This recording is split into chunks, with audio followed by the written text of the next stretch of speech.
Alright, it's Friday, February 16th, and now that we have most of the roof purlins put on and all that's complete, hopefully we're going to spend this weekend just doing soffit details and getting everything ready to go so that maybe next week we can start on some roof metal.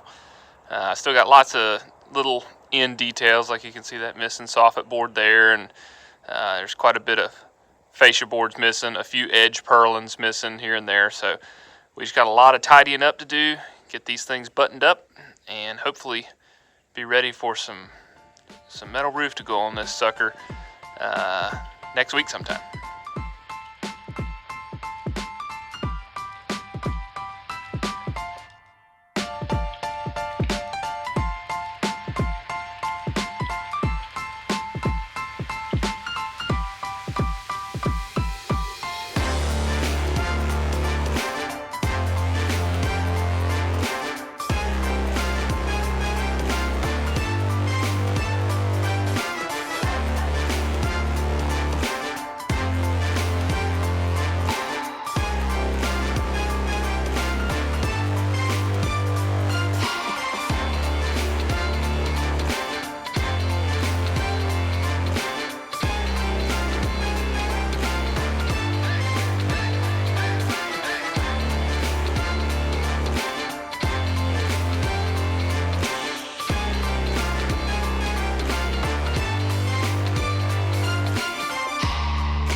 Alright, good morning guys. It's Sunday, February 18th, and we are tidying up some details that we want to get knocked out before our roof goes on.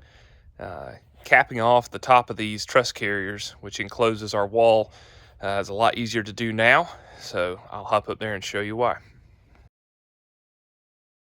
So if you can imagine, when this wall is complete, we'll have our exterior girt, our post, and then we will do interior girts that are the same as these, and that creates our wall cavity. So our wall cavity is actually 5 1/4 thick here, plus 1.5 inches, plus 1.5 inches.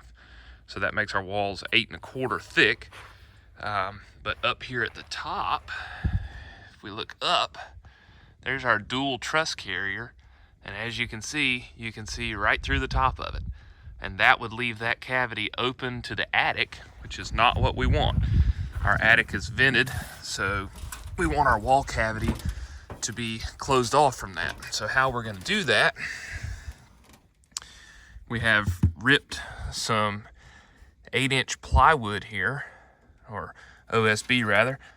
Same thing we're going to use for our sheathing. We're going to use that to cap off the top of these. So if you look in the next bay over, you can see there's nothing there. Here we have a cap. Now, doing this before roof is much better because, as you can tell, my roof would be right there. So if I'm trying to use a nail gun here, you can see how much taller my nail gun is. So that would cause a conflict there, and even just me climbing up, when I get up here on my ladder, let me flip you around. Just me up here on my ladder, comfortable. See, here's where we're working. My head is through the roof. So if we can get all of this tidied up before we get our roof metal on, makes for a much more pleasant working experience. So we got probably, I don't know, 40 or 50 places that we got to close up here. So we're gonna get chopping and nailing.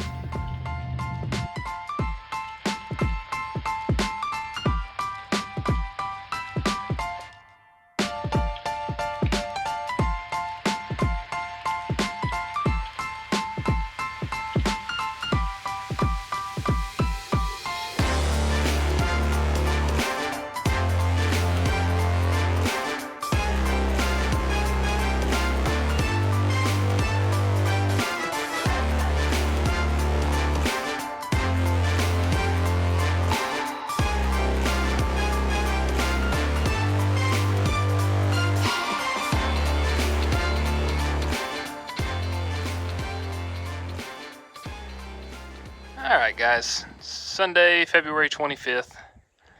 Not a whole lot exciting going on this weekend. We're just trying to get everything prepped, ready for roofing. So one of the things we had to do was, I'm standing inside the house right now. There's the front porch, and right there is the valley that's going to head up on the roof. So I had to go in and put dead wood on each side of that valley. You can see that there, and on this side, and that gives us a solid nailing surface for our valley flashing.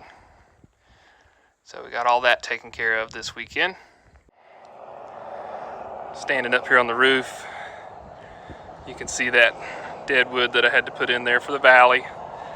One other detail that we're taking care of this weekend, right here is our very first leading edge purlin.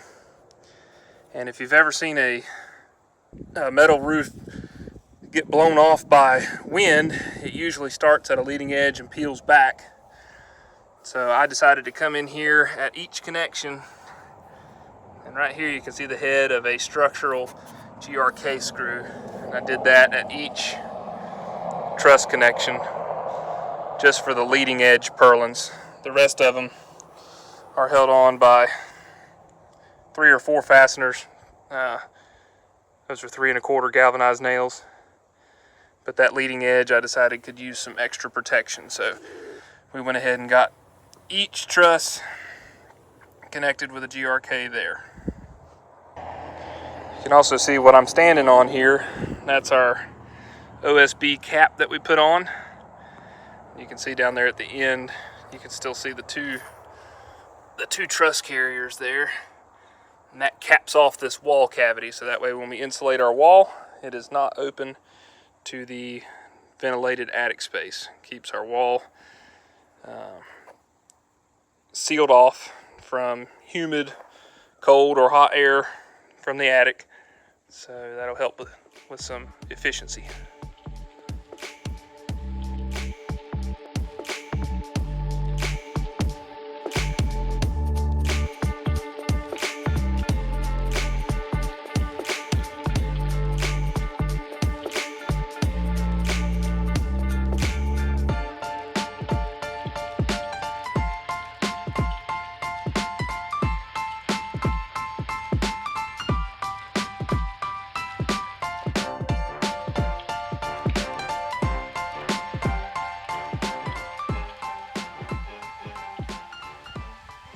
See, back here on the back side, I went ahead and got my drip edge started. So we got drip edge all the way across the back porch here, and you can see it there on the far end. I'm having a really hard time finding somebody who wants to put this roof metal on for me.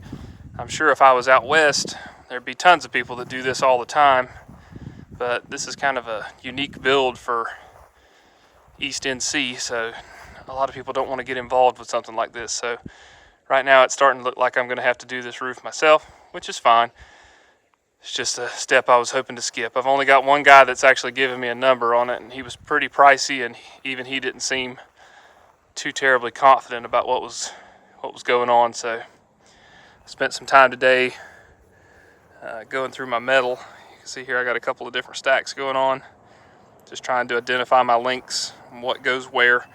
That's another thing that makes me nervous about hiring this out, is that this is a materials package that has pre-cut links for certain sections, and I don't have a whole lot of spare, so might be better if I just do it myself. We'll see.